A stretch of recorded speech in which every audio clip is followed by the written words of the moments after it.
क्या आपके पति बहुत ज्यादा गुस्सा करते हैं? क्या आपके पति जब गुस्सा करते हैं तो वो आपके प्यार को बिल्कुल भूल जाते हैं?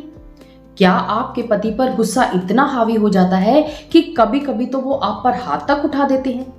फ्रेंड्स, अगर इन तीनों प्रश्नों का उत्तर हाँ है तो आज की ये वीडियो आपके लिए है, क्योंकि आज की इस वीडियो में मैं आपके साथ शेयर करूंगी 3S फार्मूला, जिसे अगर आपने अपने जीवन में अप्लाई कर लिया तो आप अपने पति के गुस्से को प्यार में बदल देंगी। तो फ्रेंड्स, वीडियो में आगे बढ़ो उससे पहले अगर आप इस चैनल पर नए हैं तो चैनल को जल्दी से सब्सक्राइब कर लीजिए। दोस्तों, एक बार सुधा और राहुल नाम के एक लड़का लड़की ने शादी की। शादी के बाद वो दिल्ली में जाकर रहने लगे। इतने बड़े शहर में वो रहते, घूमते फिरते अपनी लाइफ को एंजॉय करते, एक दूसरे के साथ समय बिताते। वो सारी खुशी एक दूसरे को देने की कोशिश करते जो एक दूसरे की नीड होती है। समय बीता, उन दोनों के ऊपर थोड़ी थोड़ी जिम्मेदारियां बढ़ने लगी। राहुल अब थोड़ा सा ज्यादा समय अपने ऑफिस में बिताने लगा। सुधा भी अपने बच्चों में व्यस्त हो गई। अब वो दोनों एक दूसरे को समय नहीं दे पाते थे, लेकिन जिम्मेदारियों के कारण कई बार बॉस के साथ राहुल का झगड़ा हो जाता और वही झगड़ा वो आकर अपनी पत्नी सुधा के साथ करता। पहले तो सुधा को कुछ भी समझ में नहीं आया, वो भी उसके साथ झगड़ा करना शुरू कर देती, क्योंकि उसे समझ ही नहीं आ रहा था कि राहुल को क्या हो गया है। छोटी छोटी बातों पर ही वो झगड़ा करना शुरू कर देता है। वो चुपचाप रहती, सहन करती, लेकिन एक दिन उसका भी गुस्सा बढ़ गया। उसने भी पलटकर राहुल को जवाब देना शुरू कर दिया। अब ये आए दिन की बात हो गई। राहुल गुस्सा करता, बदले में सुधा भी उस पर गुस्सा करती। दोनों के बीच में झगड़ा झगड़ा झगड़ा, हर समय झगड़ा रहने लगा और बात इतनी बढ़ गई कि एक दिन तो राहुल ने सुधा पर हाथ तक उठा दिया। अब सुधा ने अपने मन में डिसाइड कर लिया कि मुझे राहुल के साथ रहना ही नहीं है, मैं अपने बच्चों को लेकर मायके चली जाऊंगी। लेकिन संजोगवश उसी दिन उसकी एक फ्रेंड आती है। वो उसे कहती है कि तुम एक बार एक काउंसलर की मदद लो, अगर तुम अपनी गृहस्थी को बचा सकोगी तो इससे अच्छा क्या होगा। अब सुधा ने अपने जीवन का सबसे अच्छा फैसला लिया और वो काउंसलर के पास चली गई। काउंसलर को जाकर उसने सारी बात बताई। तब काउंसलर ने उसे बताया कि तुझे क्या क्या करना है, जिसमें एक चीज उसने बताई कि जब भी दूध में उबाल आ रहा होता है तब हमें आंच को बंद करना होता है, ना कि तेज करना होता है। यानी जिस समय तुम्हारे पति को गुस्सा आ रहा होता है उस समय तुम्हें बिल्कुल चुप रहना है, यानी अपने अंदर सहनशीलता लानी है। सुधा को काउंसलर की ये बात जच गई और वो अब जब भी राहुल उसके साथ कोई भी बात करता, उसे गुस्सा करता, तो सुधा कभी भी पलटकर उसे जवाब नहीं देती।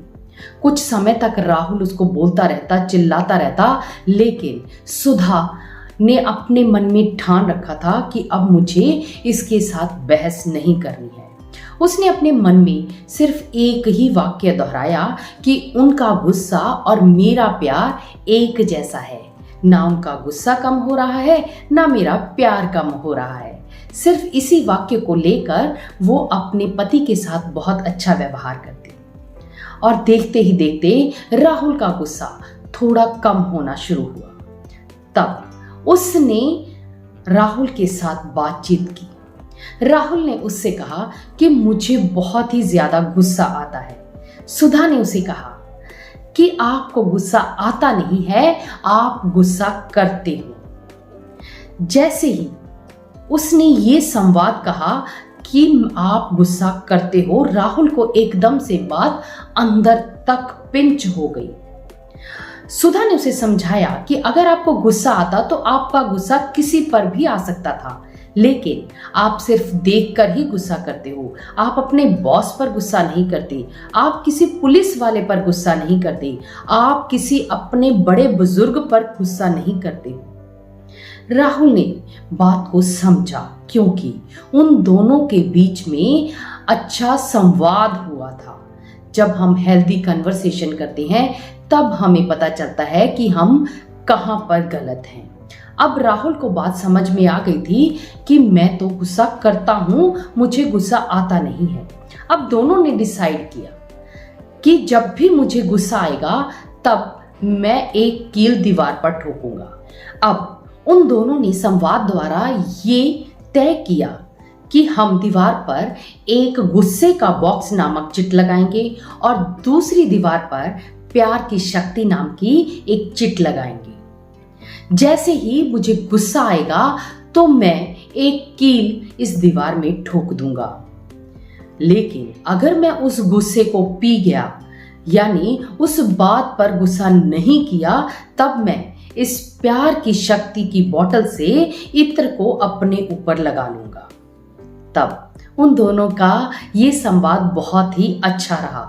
अब जब भी राहुल को गुस्सा आता तो वो कील ठोकता, लेकिन जैसे ही उसके माइंड में आता कि अगर मुझे गुस्सा आया तो मुझे कील ठोकनी पड़ेगी, तब वो एकदम से अपने गुस्से को शांत कर लेता और जाकर चुपचाप इत्र की बोतल से अपने ऊपर प्यार की शक्ति को छिड़क लेता। धीरे धीरे उन दोनों के बीच में प्यार फिर से बढ़ने लगा। वो दोनों एक दूसरे के साथ अच्छा समय व्यतीत करने लगे। धीरे धीरे उन्होंने देखा कि अब तो वहां की कील कोई भी राहुल नहीं लगाता था, सिर्फ प्यार ही प्यार अपने ऊपर छिड़कता रहता था। उन दोनों के घर में सुख समृद्धि बढ़ने लगी। दोनों एक दूसरे के साथ बहुत ही अच्छे से रहने लगे।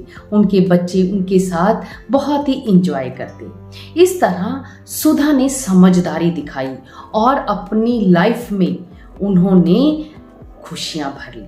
तो दोस्तों, इस वीडियो में आपने देखा कि 3S, यानी पहले तो उसने समझदारी दिखाई, एक काउंसलर के पास गई। सेकंड S में उसने सहनशीलता दिखाई। अगर राहुल उस पर गुस्सा कर रहा था तो उसने कभी भी पलट कर जवाब नहीं दिया, यानी वो चुप रही, खुद को सहनशील बनाया। और गृहस्थी में सहनशील होना सबसे ज्यादा इंपॉर्टेंट होता है। और तीसरी S में उसने आपस में संवाद किया, कम्युनिकेशन किया। अगर आप किसी भी बात पर आपस में अच्छे से डिस्कस कर लेते हैं तब पति पत्नी के बीच में कभी भी झगड़ा नहीं होता है। जब हमें कई बार पता ही नहीं होता कि वो किस वजह से झगड़ा कर रहे हैं, तब हम उनके गुस्से को समझ ही नहीं पाते और बदले में हम भी गुस्सा करना शुरू कर देते हैं। तो दोस्तों, अगर आपको अपने पति के गुस्से को प्यार में बदलना है तो अपने जीवन में इन 3S को जरूर अपनाना है। आप देखना, धीरे धीरे आपके पति का गुस्सा भी प्यार में बदल जाएगा।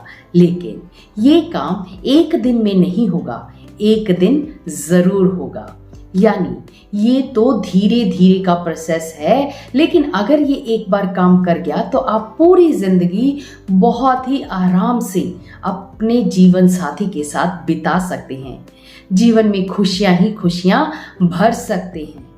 तो दोस्तों, अगर आपको पति पत्नी के रिश्ते को निभाते हुए कहीं पर कोई भी दिक्कत आ रही है, तब आप मुझसे कंसल्ट कर सकते हैं, क्योंकि हम आपको वो सारी दिशाएं दिखाते हैं जिससे आप अपने जीवन में खुशियों का रास्ता खोल सकते हैं। जीवन बहुत मुश्किल से मिला है। इस जीवन में खुशियों को भरना आपका काम होता है। अगर आप समझदारी दिखाती हैं तो आप अपने जीवन में खुशियों को भर लेती हैं। तो दोस्तों, इसी दुआ के साथ कि आपके जीवन में हमेशा खुशियां भरी रहें, इस वीडियो को हम यहीं पर समाप्त करते हैं और हम जल्दी ही एक नई वीडियो में मिलेंगे और हम आपके साथ किसी और प्रॉब्लम पर भी डिस्कस करेंगे। तब तक आपका जीवन सुखमय बना रहे। आप इस वीडियो को ज़्यादा से ज़्यादा लोगों के साथ शेयर करें, चैनल को सब्सक्राइब करें। बाय।